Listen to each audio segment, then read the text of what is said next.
দুই প্রকার ব্যক্তিকে কুরবানির গোশত দিলে সওয়াবের পরিবর্তে আর গুনাহ হবে।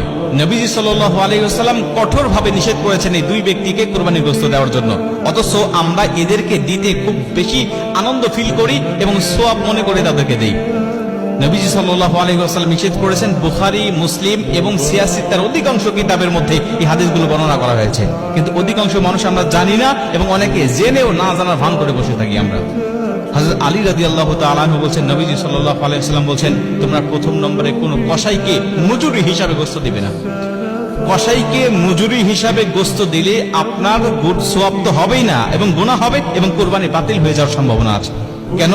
কারণ আপনি কসাইকে নিযুক্ত করেছেন, আপনি অবশ্যই কসাইকে পারিশ্রমিক দিবেন, তবে গোশত নয়। আপনি যেই পশুটা কুরবানি দিয়েছেন এই পশু থেকে আপনি মজুরি হিসাবে সেই কসাইকে দিবেন, এটা নবীজি সাল্লাল্লাহু আলাইহি ওয়াসাল্লাম কঠোরভাবে নিষেধ করেছেন।